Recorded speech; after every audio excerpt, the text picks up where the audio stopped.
What's up, guys? Welcome back to TheLastWord Music. And today, we have an absolute banger for you. First off, first order of business, let's give a warm welcome. His first video with TheLastWord Music, Nick DeRay, everybody. Guys, thank you. Sir. Let's go. Nick, how do you feel right now? I'm pretty good. I'm tired. It's been a long day. Long Yeah, quarantine. Yeah. You know what? You better get prepared for this one, dog. Because today we are doing the top 10 non-rap albums of all time. Dean, why don't you take us through the criteria? Okay, so we got just a couple key rules that we had to follow. Similar to the hip-hop rules. we got First off, we got no rap albums, obviously. And then our only actual rule is that we have to keep it similar to the rap albums, greatest of all time, to one album per artist, just so that we don't have 5 Kanye albums on here or whatever, if we were doing the rap Okay. the greatest rap albums just for example. But other than that, we're got a pretty wide range here, so All For right. sure. And because it's a wide range, these are our personal opinions. yes. Don't blame us too hard in the comments if you disagree with something. I'm pretty much just saying this to cover my ass. Mine too.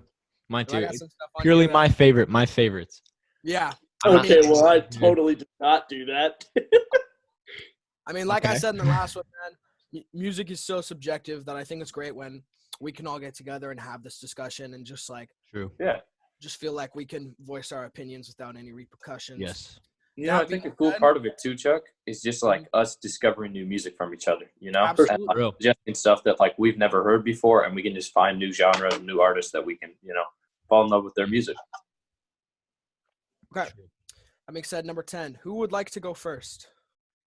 I think we should have our guest go first.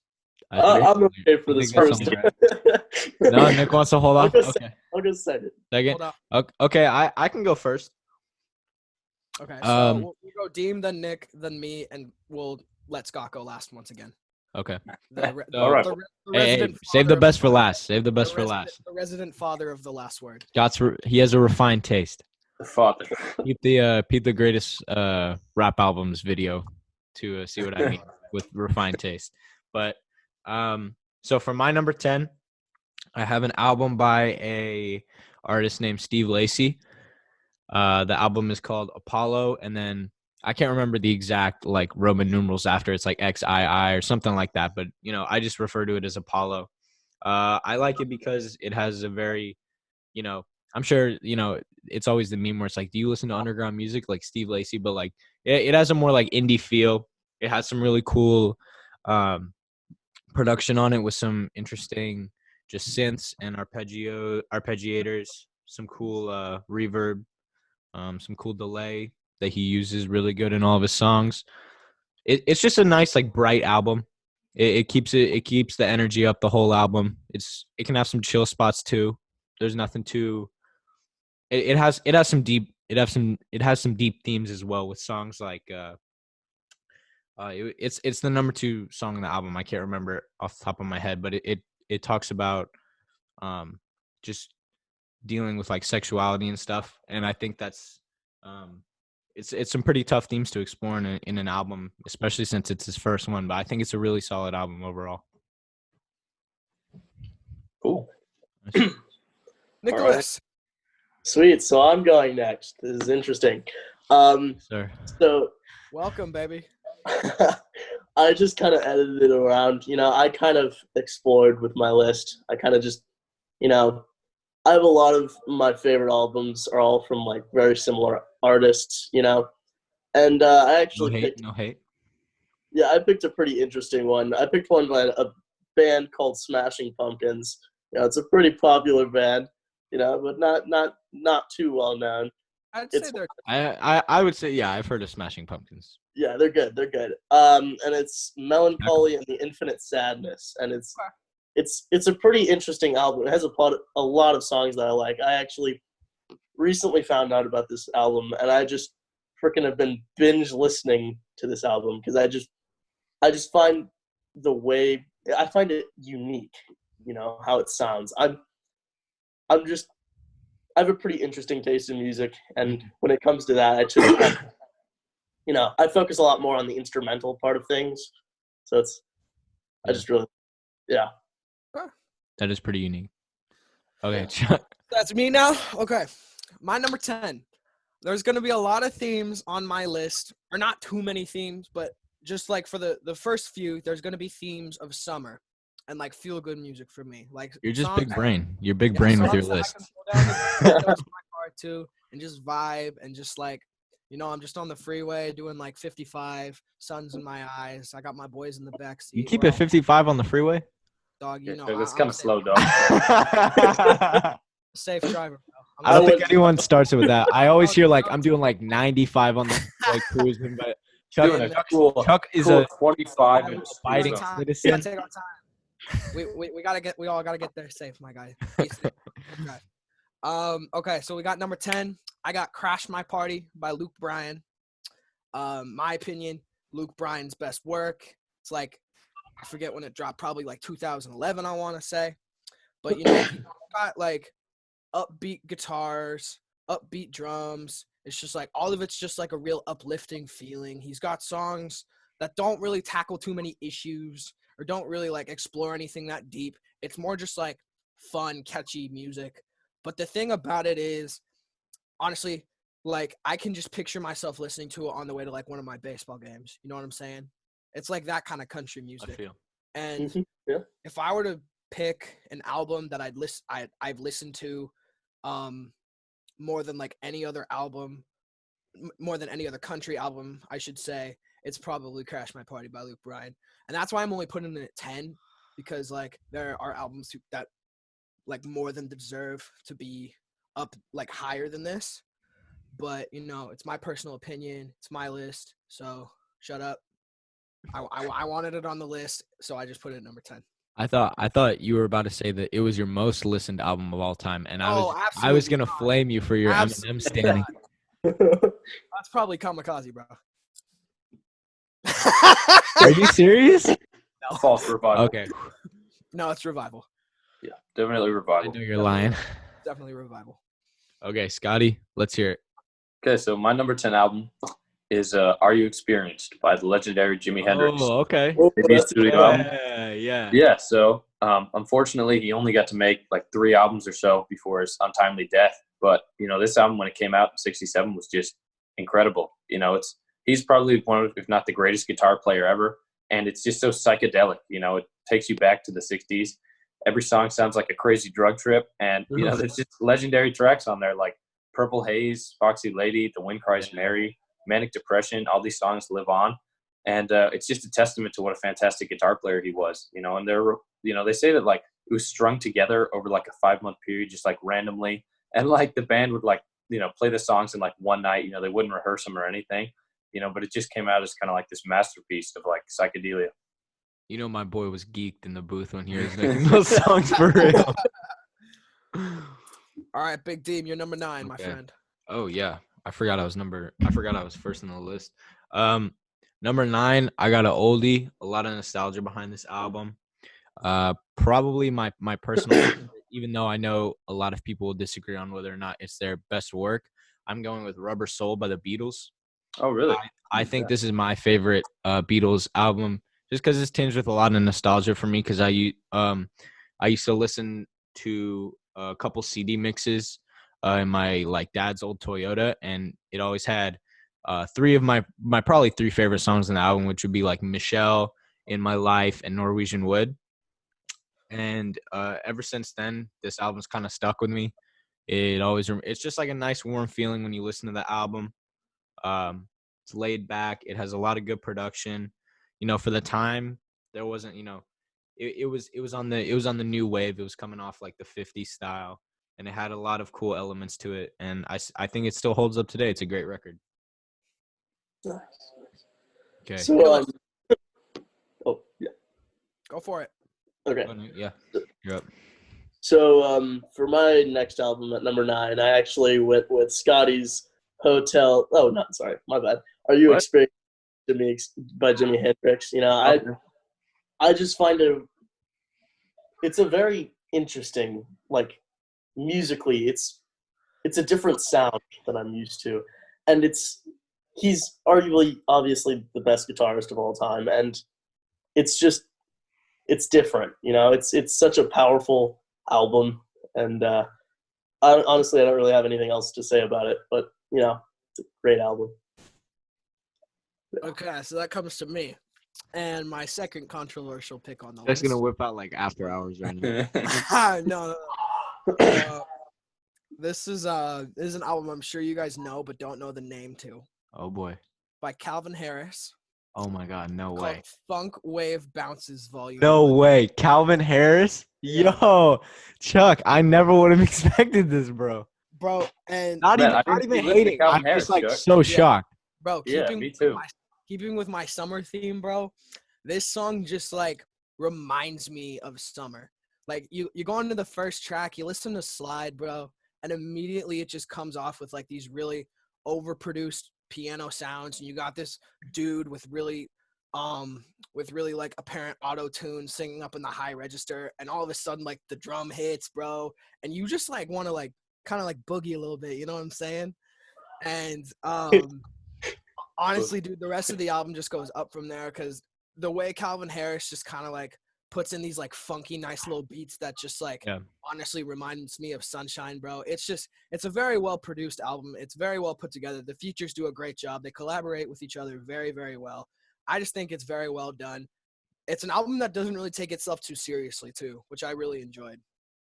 But it's at 9 because like it's a Calvin Harris album.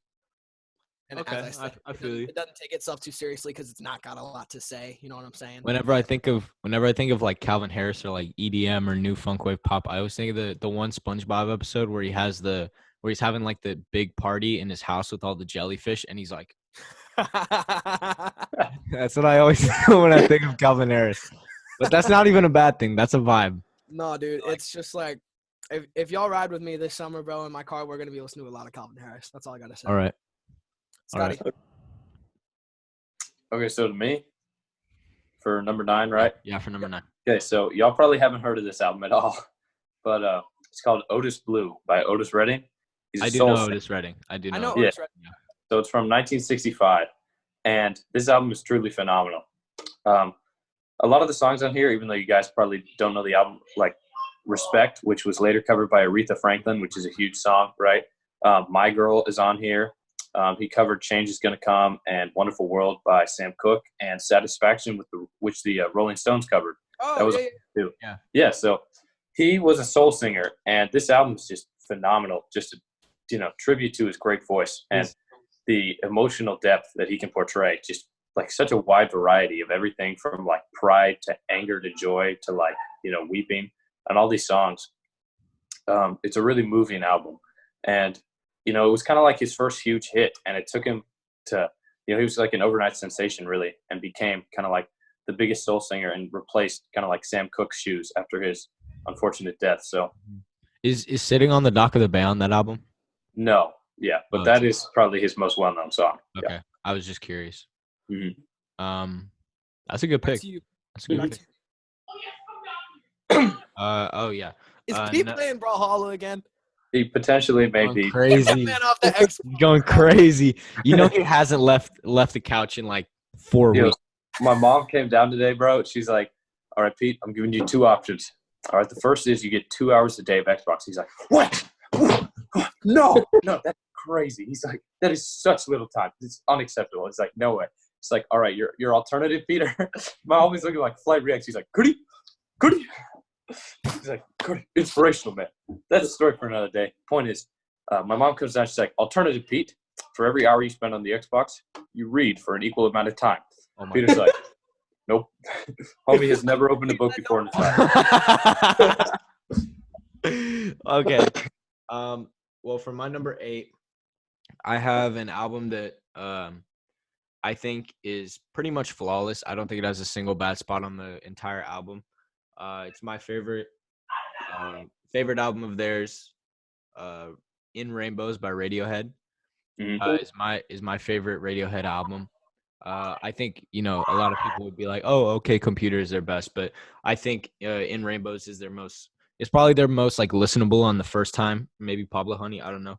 But I think In Rainbows has a perfect amount of incredible production mixed with a lot of songs that have a really high tempo and a really fast pace and energetic, mixed with a lot of slow stuff like House of Cards. 15 Step is more energetic. All I Nude- need. Huh? All I need. Yeah, All I Need is really laid back. Yeah. And I think that it's just Weird Fishes is probably my favorite song on the album, just for the production. But I think they display an incredible mastery of not only like synths and just ambient environmental like production, just with all of the things that they incorporate into their sound to make it to just like put you like almost like in a trance in this world, kind of similar to the way that Travis Scott does, but at like more of it's a different vibe, but same kind of family of production, I think. And it's a little more laid back with its autotune and all that. But I think Tom York is a great vocalist across this whole thing. The lyrics, you have to you got to read through the lyrics a couple of times to get the full picture of what he's saying and how it affects the broader scope of the album. But I think it's a great one. Okay. Sweet. For my number 8, I had to go with Hotel California by the Oh, Eagles. nice. Personally, it brings back a lot of memories for me. It was one of those albums, and it has obviously the song Hotel California, which is one of the greater songs of all time in rock and roll. It's actually was declared by the Rock and Roll Hall of Fame as one of the songs that actually changed rock and like defined rock. So I had to put it up there. So it's my number 8, and I just really appreciated that album. Bring back a lot of memories for me. Nice. Right. My number 8 is News of the World by Queen. Oh, by Queen. Okay. Yeah. Have you seen the Family Guy episode? Where Yeah. We're Stewie Stewie's like has nightmares about the robot. Yeah. the robot. Yeah. Oh, about the robot. That's a good one. That's funny, man. Okay. Honestly, there's not too much to say about this album. I mean, it was kind of Queen when Queen was like at its peak, when Queen was Queen. You know what I mean? Of course, you got We Will Rock You and We Are the Champions, obviously the big name songs off that album.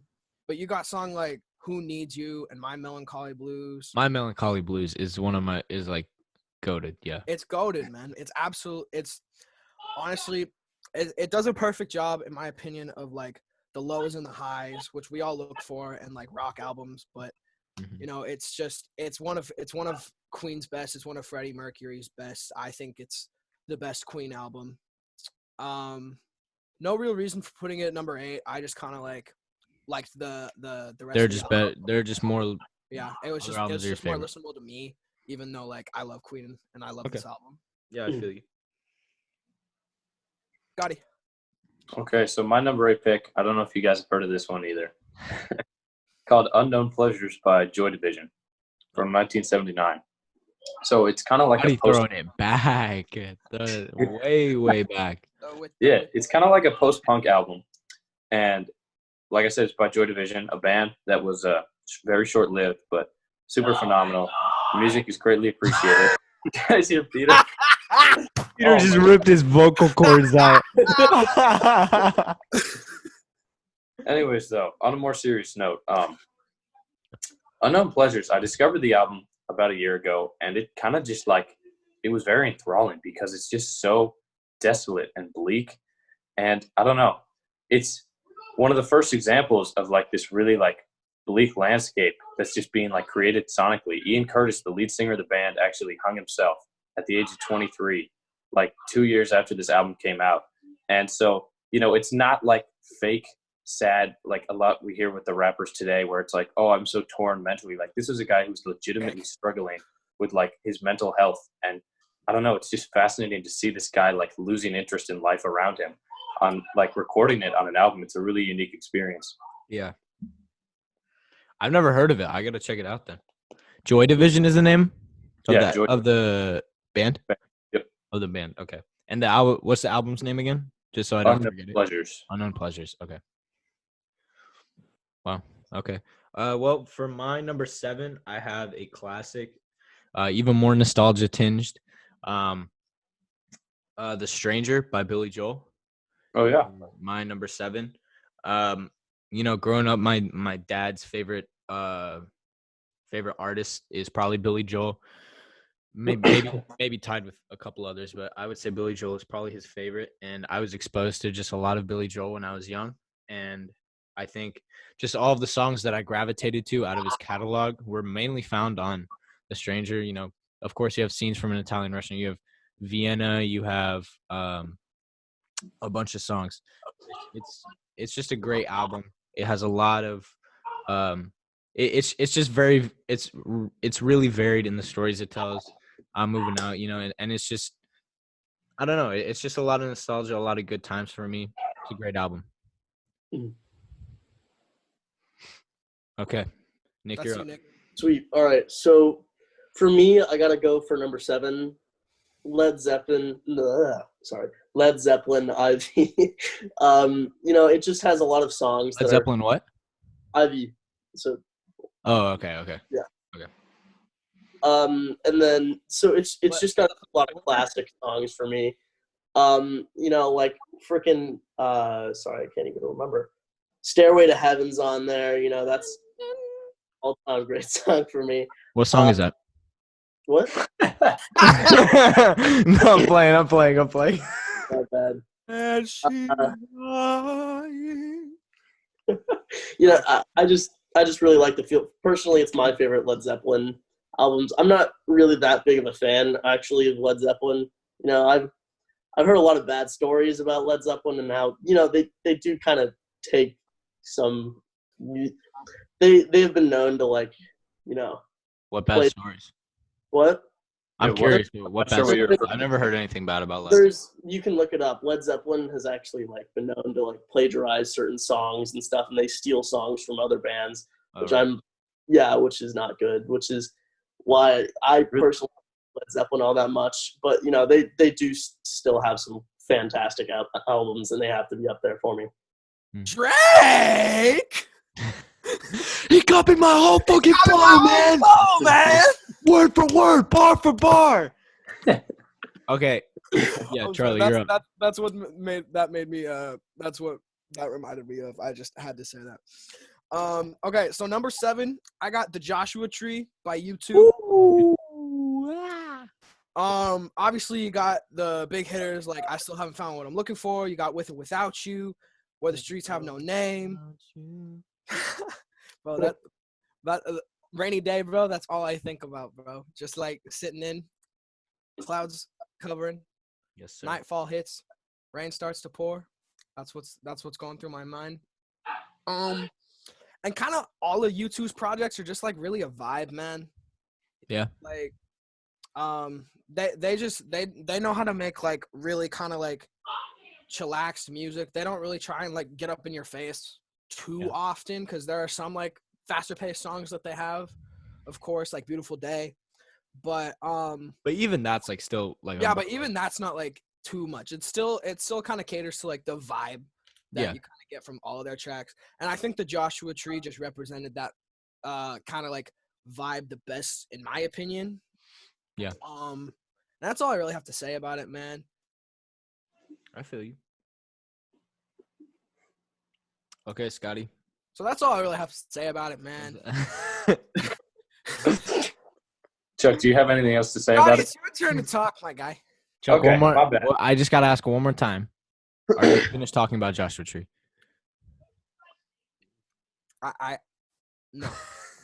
No, I'm not finished yet. I'm actually not finished. No. Or we're cutting you off. Scott, go. Okay. All right, cool. You're So, done. this is the one you guys were waiting for. My number 7 album, I think it is. At Folsom Prison by Johnny Cash. So Yeah, Johnny Cash. there it is. Yeah, this is actually a live album, probably the best live album ever done, except maybe at Fillmore East by the Allman Brothers Band. But I think the glory in this album is Johnny Cash's empathy, and you can feel the connection that he's describing to these prisoners, because it was literally the first album recorded live at a prison. Yeah. He recorded it in front of inmates, and they kind of treated him as one of their own, and he just sung with such vigor and intensity. And he was a guy who had dealt with a ton of drug problems and family issues, and marital problems too. And this was kind of like a turning point for his career, like a renaissance where he kind of figured it all out for the most part. And I don't know, he just was able to like relate to these prisoners, and it was so moving too to see this act of compassion to just go, play a concert and not give up on these inmates who are so often just like left behind by society. And the songs on here are incredible too, because I find with music like Johnny Cash, a real country guitar picker, sometimes the live versions are better, because you can really just feel like his rhythm, his movement, like his, I don't know, his intensity, his wildness. So that's why I love this album. Okay. Well, my number 6 is a complete like paradigm shift from Folsom Prison Blues. It's a lot more of it's more R&B, it's more contemporary. I'm a big fan of, just like vibe in my feelings. And, if it's laid back production and you have good vocals over it, it's going to get me every time. I have Freudian by Daniel Caesar. Oh, really? I didn't put it up here. Serious vibe. You did? You put it on here? I didn't put it up here. Oh, okay. I'm not even mad with that pick, bro. I love that. I'm pretty sure Chuck just said I put it up here, and then it was like I didn't put it up here. Chuck was like, "Yo, I got it next." Yeah, but no, seriously, Freudian is like, I a serious vibe. It's a vibe. Yeah, it's the production is really stripped down and laid back. It's a lot of just either simple synth, simple piano, simple drum line, simple guitar with a lot of Daniel Caesar vocals, and it's just him telling stories. You got the transgressor song, you've got the big ones, best part, and I think the whole album is it's just like really mellow, and I really like that. I'm a big fan of mellow music in general, and when you've got someone with like the vocal ability of Daniel Caesar, where he can reach those really high falsettos and it still sounds clean, it still sounds crisp, and he is able to display such emotional range when he's up there. That's really difficult to do, and I appreciate all of his talent on this album, and I think it's great. Bro, that song Get You, bro. That song Get You is so good. That song gets me Uchis or Ukis, I don't know how to pronounce it, but yeah. Yeah. So for my next album, I'm a really big fan of Radiohead, and I went with How to Disappear Completely. I just really love that. In my opinion, it's probably my favorite album, and it just has so many good songs to me. Obviously, How to Disappear Completely, Everything in Its Right Place, Burn the Witch is another one. It's just it's kind of a different vibe, than most music, and I really like it. It's my kind of song. Yeah. So you say that's your personal favorite album? Yeah, probably up there. And it's not at number 1? Like personal favorite Radiohead album, or I just kind of, my list is kind of all over the place. It's kind of like classics, but also like my favorite, So I'm kind of putting classics and then mixing in some of my favorites. And this is my personal favorite album, so I had to put it up there. Okay. That's cool. At my number 6, I also have Led Zeppelin IV. It's Led Zeppelin 4. That's the 4. Yeah. Just kind of let that one slide. I just kind of say it. Yeah. You're chilling, bro. But I mean, as he said, it's got probably one of the most well-known songs of all time, "Stairway to Heaven." It's got songs like "Black Dog," "When the Levee Breaks," just like classic Zeppelin songs, classic rock songs that like everybody knows. Maybe not like the name of the song. Maybe they don't even know it's Led Zeppelin, but like everybody knows these rock songs. It's just very like, well, there's no other really way to describe it. It's like very well known. It's a very well known album, and it's definitely Zeppelin's best work. Iconic. Yeah. I'm with you. Kind of like Kamikaze. Yeah. No, I don't know about quite at that level, but I don't think it influenced the rap game as much as Kamikaze. Okay, Scotty, you're up. Okay, so real quick, I just want to. So Nick, I'm sorry. You said your favorite Radiohead album was "How to Disappear Completely." Did you mean Kid A? Because I'm kind of confused. Honestly, it's just I'm not gonna lie, I was a little confused as well. yeah, I'm a, I just kind of I kind of went with Like- okay, he's talking about Kid A, but yeah. Okay. It's today. That's my bad. Okay. I'm I a feel you. little weird, you know. No, you're good. That's a fantastic album. I was just a little confused. Yeah, my bad. No, you're good. not my Okay. personal favorite, but it's solid. All right, so my number 6 album. I had to put a Bob Dylan album on here at some point, and it was either between Blood on the Tracks or this, and I ended up going with Blonde on Blonde. He's honestly probably one of, if not the greatest songwriters of all time, and this is just kind of like the epitome of folk rock. I don't know, the piano on here is fantastic. The harmonicas on nearly every track are incredible, and he's just so emotional. You know, he just croons on every track and just kind of like hits you in your heart. I really don't know what else to say. I mean, the songwriting is just so unique, so interesting, and it has such an influence on like modern music that you can just like see the impact of like what he does on albums like this, you know, on tons of music following. So No lie, I don't really like Bob Dylan a lot, but I definitely respect the GOAT. I understand that he's a GOAT. I just have never been one for his music. I feel like it like goes on a little long, but I definitely respect the pick. I agree with that. Yeah. y'all hear Peter? Huh? Did y'all hear Pete? Is that Pete? Oh, that's so for my number 5, it's kind of continuing the mellow trend. I have Blonde by Frank Ocean. Oh, really? I love that album. Yeah, I love this album. Even for not being a fan of Frank Ocean, I respect What? that album. What? I'm not like the biggest fan of Frank Ocean, but I respect that album. It's okay. We'll kick you off the Zoom. No, I'm playing. You can leave. Yeah, no, The Owens Blonde, has been moved. I think Blonde It is can be an Frank incredible album, especially considering like his first one, Channel Orange, was already really incredible, and I didn't think he would really be able to go past it. And I think Blonde is a step above in pretty much every way. I think the production is better on Ivy, Pink and White. Those songs are gonna be timeless. Once they're only Nights too, did it bro. come out 20? Oh no, yeah, Nights is I think The one of switch the. on It's crazy. like a defining track of. It's like gonna be one of the defining tracks of this generation of music. Yeah, the switch like halfway through it, incredible. Nikes, great song. I don't think there are really any weak spots on this album either. Pretty much great all around. It has a lot of emotional complexity, just with the story that Frank Ocean can tell, and Frank Ocean's voice is incredible. Even when he like switches to some of his more rappier parts of the album, which there aren't a lot of. He has a little bit like fleshed out here and there, but he can hold it. He can hold his own, and I think it's a great overall piece of art. I think it's great. Yeah, for sure. I got for my number. I think this is number 5, right? It's fine. Yeah. Mhm.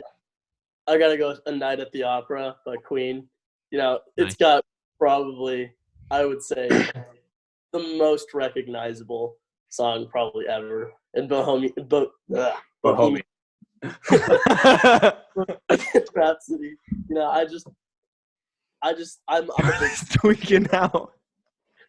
my bad. Charlie, you good, bro? What is wrong? I don't know if the video can see what Chuck is doing, or he's just like staring.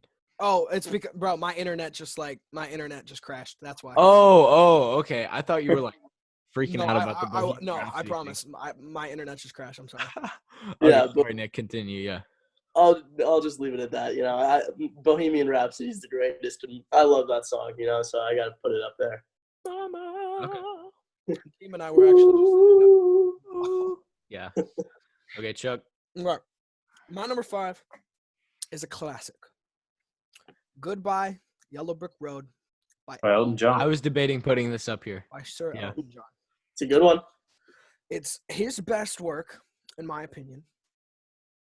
Mhm. It's got songs like Candle in the Wind. It's got obviously Benny and the Jets on there. Benny and the Jets. Yes, indeed. That is indeed the name of the song, Nick. Got the title track "Goodbye Yellow Brick Road," which has a very, very heartfelt message in it. A very Elton became kind of a really good don't really want to say storyteller, but He didn't write any of his own lyrics, so. Yeah. I understand that, Deem. I watched Rocket Man, okay? But the song's just got a lot of heart. Or not the song. The album's just got a lot of heart. And obviously, if you watched the hip hop list, you know when an artist puts a lot of emotion and a lot of their personal their burdens into their album, I recognize it and I appreciate it, because everybody is going through something and everybody is dealing with something in their life. And you know, it's nice to see artists kind of use their outlet and make art for people who do need it. I think Goodbye Yellow Brick Road kind of had the perfect balance of those heartfelt moments, but he also had some bangers in here, bro. Freaking like Saturday Night's All Right for fighting, bro. For fighting? The No. song. Yeah. Oh, okay. I'm not super Alright. familiar with all of the songs on this album, but I thought you meant you wanted to play Elton John like while you were like throwing hands or something. I was like, No, what? that's What are you? What? the name of a song. Oh, okay. My bad. I just had a freaking mini freak out because my list just like deleted, and then I barely covered it, so I was a little freaking out right now. But yeah, go on. That's pretty much all I got for Sir Elton. Yeah. Okay. Scotty, you're up. Okay, so for my number 5, this is where I slotted in my Beatles album, Okay. and I went with Sgt. Pepper's Lonely Hearts Club Band, which I felt like was their most artistically ambitious album, their most inventive album, really like a turning point for the Beatles, where they kind of went from like, you know, these boys from London who were like, you know, mop tops and acoustic guitars to like this psychedelic experimental band who was, you know, singing about everything from like the mundanity of everyday life to, you know, Eastern religions and just all over the place. And this album is truly incredible because it's full of tracks like Lucy in the Sky with Diamonds. That song is incredible. Lovely Rita, Sgt. Pepper's Lonely Hearts Club Band. A Day in the Life is probably one of the greatest songs of all time. And the brass part at the end of that is just phenomenal. Mm-hmm. And so overall, you know, I think this album is probably one of the Beatles' most iconic, you know, especially for the switch up that it caused. And that's why it's my favorite Beatles album. Okay. Dean, back to you. Number 4. Number 4? Yep. Okay. So for number 4, I went with a very recent album. I went with Currents by Tame Impala. Oh, really? I love that album. Yeah, I think, you know, I value production really heavily in whatever I listen to because I think it's oftentimes the mark of, you know, what a great artist and what a great producer can do more than a lot of parts of, you know, songwriting and stuff like that. I think Currents is a testament to like just this like new wave alternative almost like rock pop indie that Tame Impala I don't want to say is like helmed, but they've been a big influence on a lot of artists that are coming up now. I think Kevin Parker's vocals and production, the fact that he can pretty much one man this, like even though I know Tame Impala is more than a solo act, I'm pretty sure. I know Kevin Parker does pretty much all of it. And it's really impressive the way his voice can meld into the background of a lot of these songs, but not necessarily get lost, just, you know, accompany these incredible instrumentals that he can add, you know. The less I know, the better, obviously the big one, Because I'm a Man, Yes, I'm Changing. Those are all incredibly incredible testaments to production and the skill that he has. And I think this album is going to be really defining. So. Okay. So Nick. for me, for my number four. Yeah. For my number 4, I had to go with Nevermind by Nirvana because it's got, for one of the most famous album covers, one of the most recognizable album covers. And then for 2, it's got some of the more popular, you know, rock songs of all time. It's got, you know, Lithium, Smells Like Teen Spirit is another super song. And it's just kind of got a different vibe for me. You know, I just kind of, oh shoot, my thing just fell off. But yeah, but you can move on while I fix this. Nirvana had that different vibe, man. Mm-hmm. They did indeed. For my number 4, It is X and Y by Coldplay. Oh, Going really? with X and Y? Over like Over, Rush Blood to the Head or Parachutes? over Parachutes? I know. X and Y Wow. was my favorite, bro. Okay. Parachutes is probably close second, I'd say. But X and Y hit different for me. Wow. Okay. In a way Parachutes couldn't, bro. So, the reason I kind of love X and Y so much is it's a very vulnerable album. It's an album that like didn't necessarily play it safe. They did some very interesting things with their production. I think Chris Martin sounds unbelievable on this album. I think the way that the guitar and the keyboards in most songs blend together are very, very appealing, as well as when drums come in certain albums, like especially Fix You Bro, when the drums come in on that song, you get goosebumps. In songs like Till Kingdom Come, where there are no drums on the album or on the song, bro, and you're just stuck with like this little guitar riff and this keyboard, where it's just like it's a very mellow and chilling feeling, but at the same time it's just like you're kind of immersed. You know what I'm saying? Yeah. You're kind of like trapped in a trance, and that's what I really dug about it, bro. And you got songs like Speed of Sound, and where they're just like it just sounds like a Coldplay song. You know what I'm saying? It It's does, just, yeah. yeah. Like stereotypical, just like you got the nice little guitar riff that goes over and over again, and they just go down. They go down some steps and half steps every now and then. Reminds me a lot of Clocks off of a Rush of Blood to the Head. But overall, man, it's just an absolutely fantastic album. Cool. Nice. All right, so am I up next? Yep. Okay, so for my number 4 album, this may surprise you guys. I just want to preface this with, I'm one of the biggest David Bowie fans out there.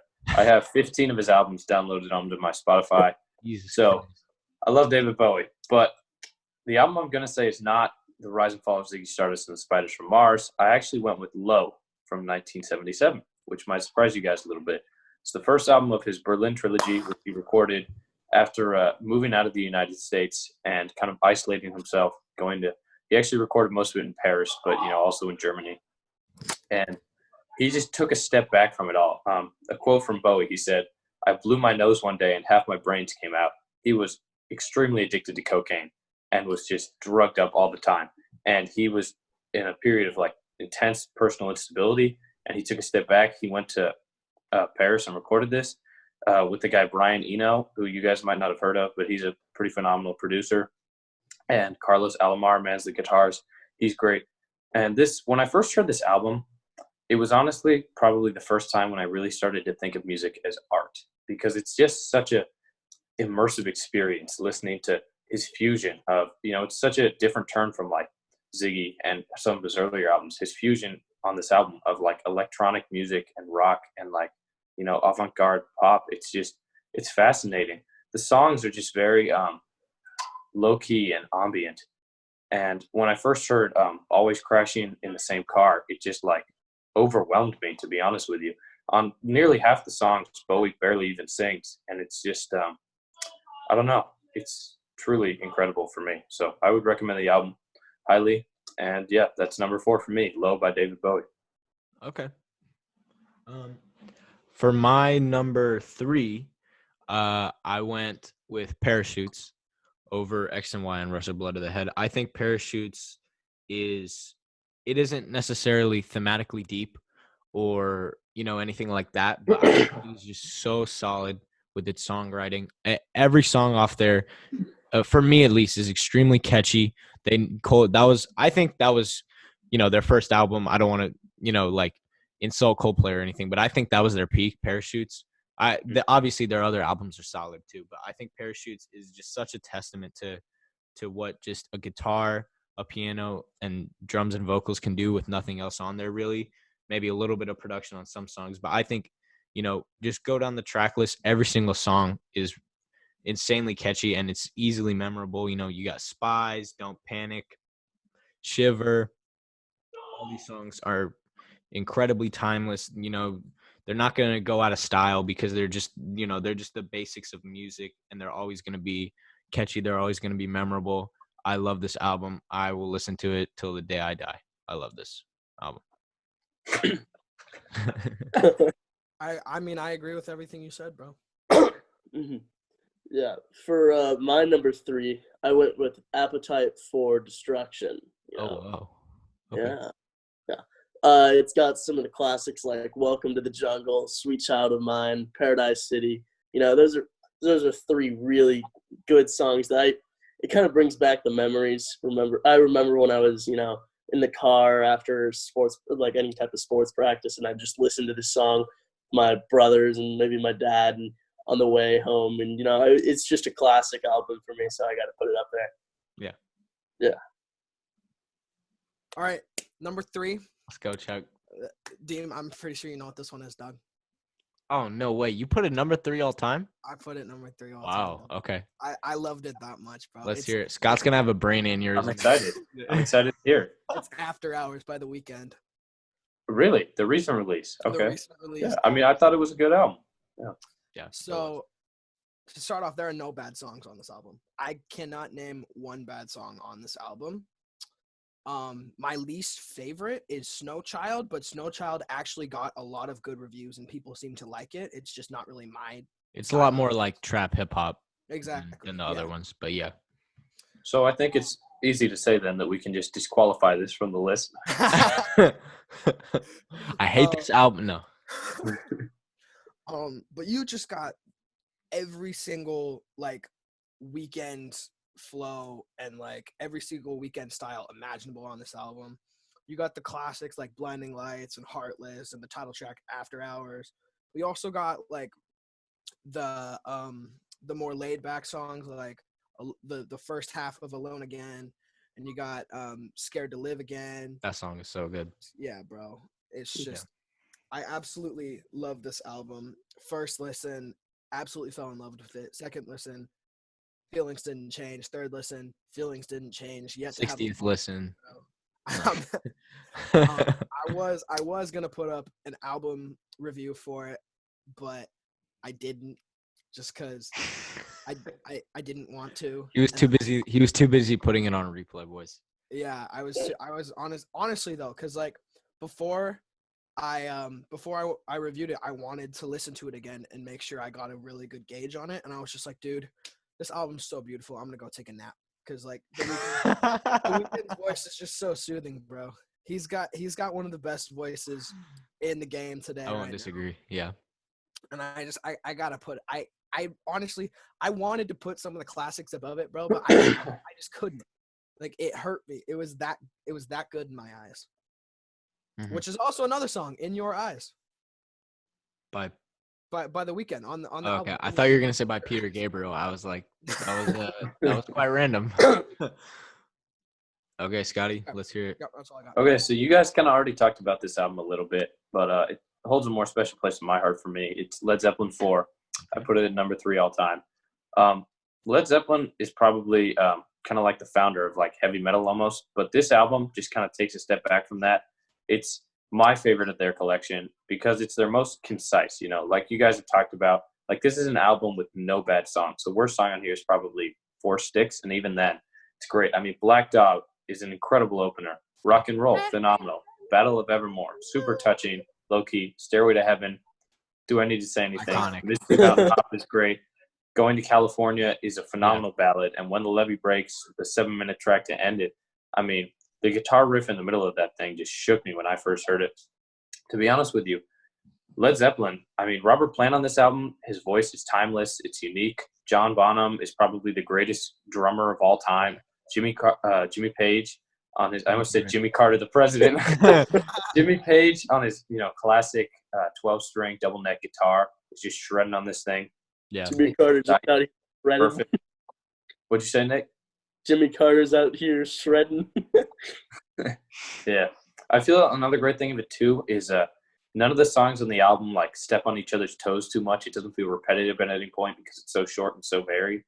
And so that's another reason why I love it. I think it's just kind of the epitome of what Led Zeppelin had to offer. Okay. Johnny, I am the one thing I disagree about is the best drummer of all time, bro. Mm-hmm. It's got to go to Neil Peart from Rush for me. Neil Peart was great. That's fair.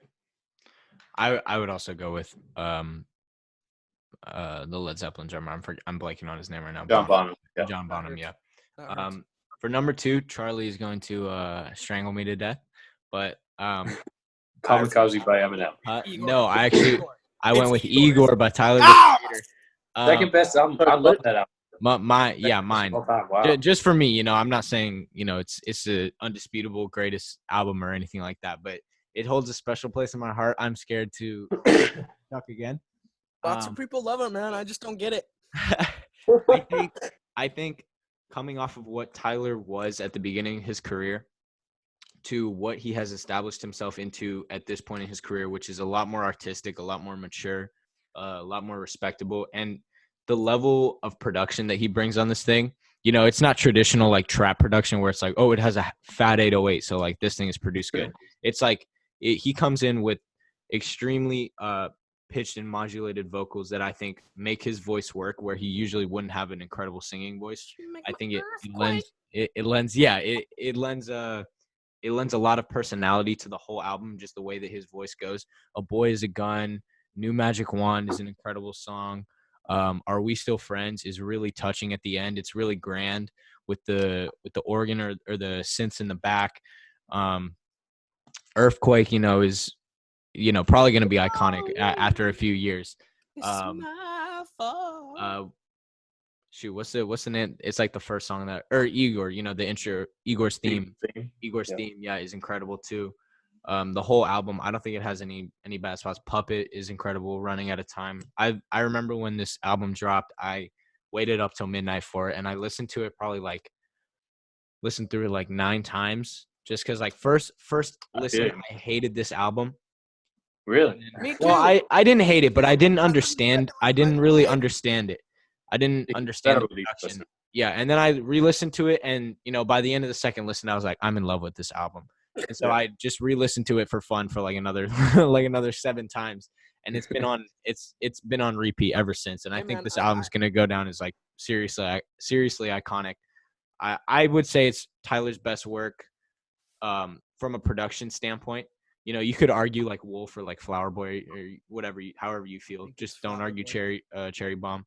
But I think Igor is an incredible album. Yeah, I mean, when I first heard Igor, I had to unlock my phone again and look. I was like, "Is this Tyler?" Because I don't hear Tyler. I was shocked. Yeah, the way that he masks his voice is phenomenal on that album. Yeah, but I was literally waiting for like when I would hear like Tyler's actual voice. I thought everything leading up to like Tyler's verse on New Magic Wand or whenever he used his real voice, I was like, this is all features, right? But then I realized, I was like, oh my god, he's just like a production god. It's impressive. But yeah, for mine, I went with probably the most most recognizable albums of all time. It's by the Beatles. Abbey Road. Okay.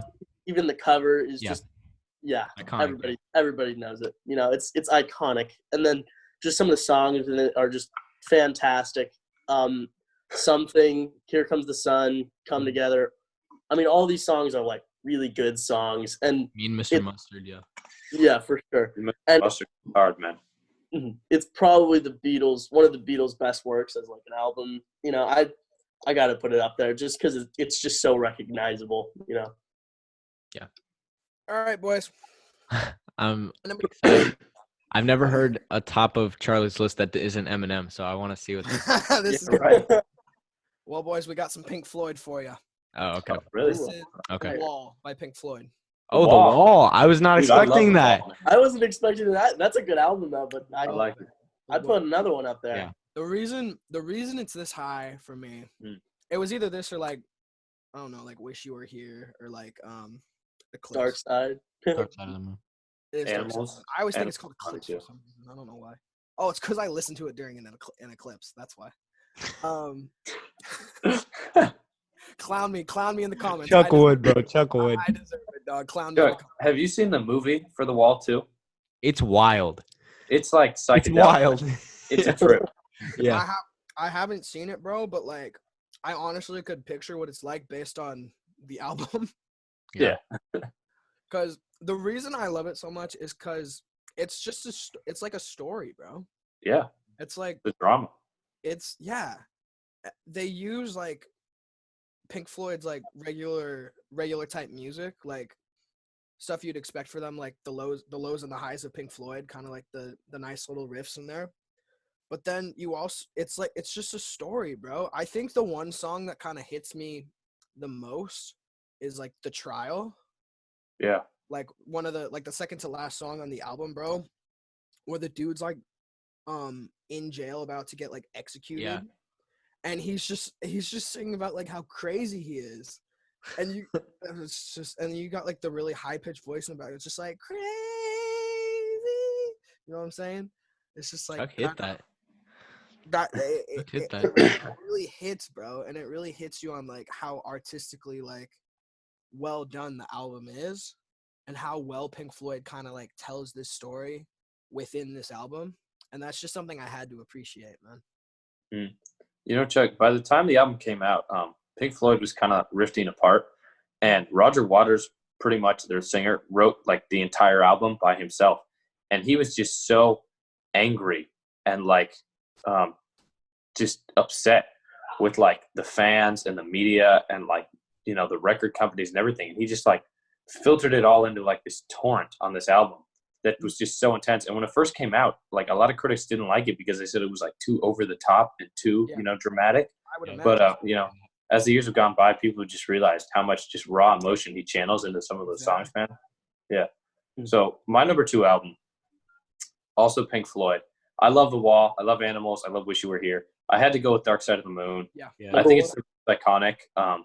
Just the way that they vary off that same riff, repeating on songs over and over, just this cohesive experience. It's wonderful. And the lyrics are, you know, abstract. They're like poetry. On the song Time, which is my favorite song in the album, I don't know, they start the song with like bells and chimes, and it's such a unique listen. And, you know, all the songs like Us and Them, Any Color You Like, The Great King in the Sky, they all have like this same, you know, basic riff in the background, and they just play variations off of it. But then at the same time, you have tracks like Brain Damage, which are, you know, a step aside, like a step back. Yeah, and Money is iconic. Eclipse to end it is great. You know, like you guys said, with some of the other albums, there isn't a bad song on here. So, yeah, 100% agree. I'd put them higher, though.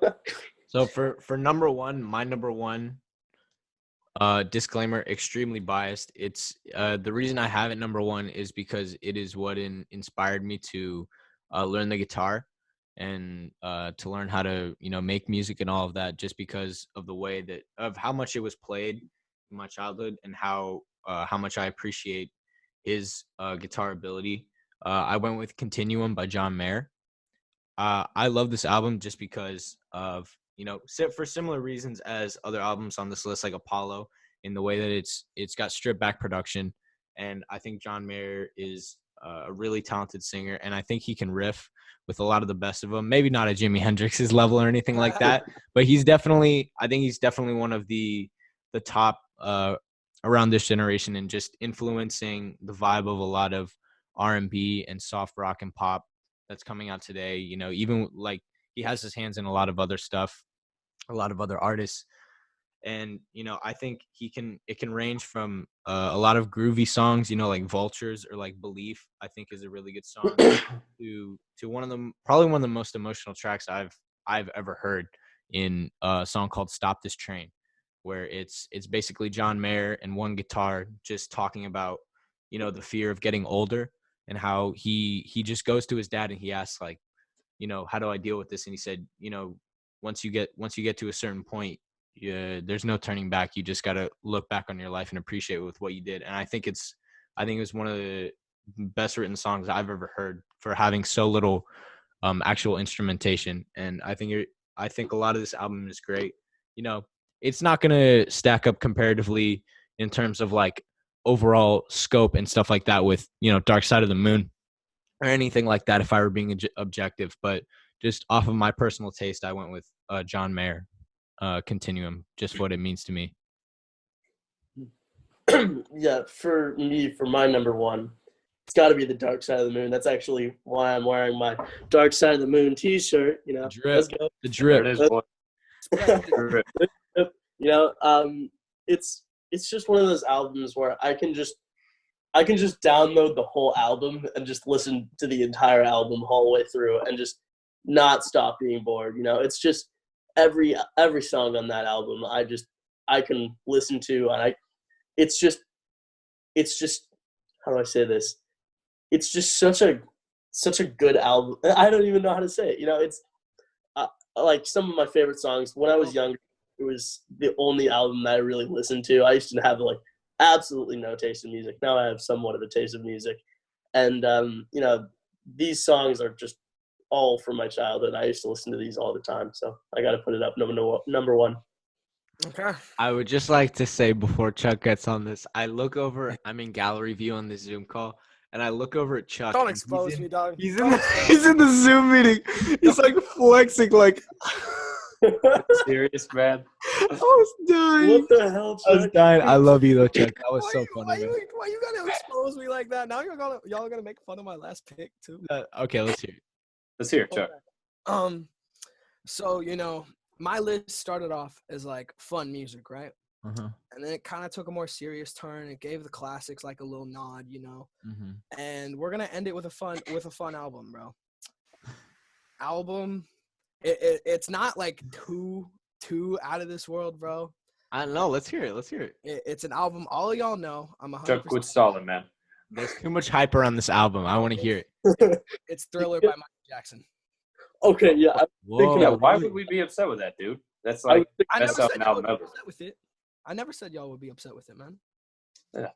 I totally understand it. Yeah, bro. I understand. It's just Michael being Michael. Like he's the best pop artist ever. And this is the album with all of his best songs pretty much. Yeah. It's just a vibe from start to finish, man. And it's got a ton of nostalgia for me because I was growing up. My mom used to listen to Michael Jackson all the time, so yeah, was always around. I would always be listening to like Want to Be Starting Something and Beat It and Baby Be Mine and stuff like that. And then obviously you got Thriller on there. You got Human Nature, which is a very like heartfelt song from him.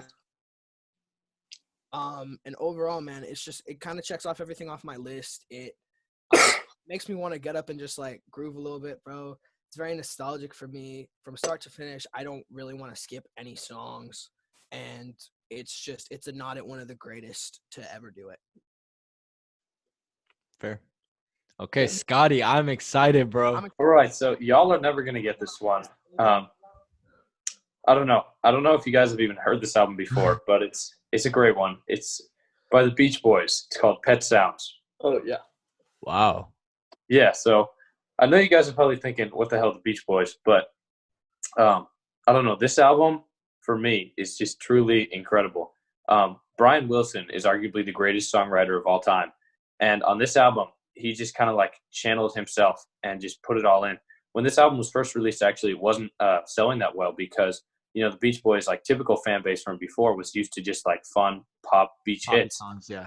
Yeah, and then this album was just such a digression, turning in a completely different direction and just going with a more emotional, deep album. There's tons of songs that are just instrumentals on here, like the title track Pet Sounds, and the song Don't Talk, Put Your Head on My Shoulder was truly riveting for me when I first heard it. I was just like, oh my God, like the Beach Boys did this song because, you know, imagine like this great pretty much a cappella group of like singers who are like renowned as one of the best selling artists of all time. And then they put their efforts into more emotional, sad songs. Brian Wilson, it's been noted and recorded his struggles with mental illness. Mm-hmm. And he just kind of like channeled all of his frustrations and like feelings of uncertainty and not fitting in onto this album. And it's just a real experience. And even though it didn't sell that well initially, it's, you know, in its later years gone on to be recognized as one of the greatest albums of all time. Tracks like Wouldn't It Be Nice are iconic. God Only Knows. I Know There's an Answer is great. Caroline No, the final track, is just enthralling. And so overall, that's why I put this album as the number one album of all time on my list. Understandable. Okay. Nice. So is that everybody? I Yeah, think that's I it, think bro. that's all. Yeah. All right, guys. So I hope you all enjoyed the video. I know it's a long one, but if you're still watching, thank you for being here. Listen through it all. Tell us in the comments what you guys think. You know, there wasn't a ton of overlap on our list, so you know, there's obviously a wide variety, range of music. It's cool for us to all share our opinions, share our Unlike thoughts. yesterday's Tell video. us whose list you agree with most. Yeah. Tell us whose list you like the best.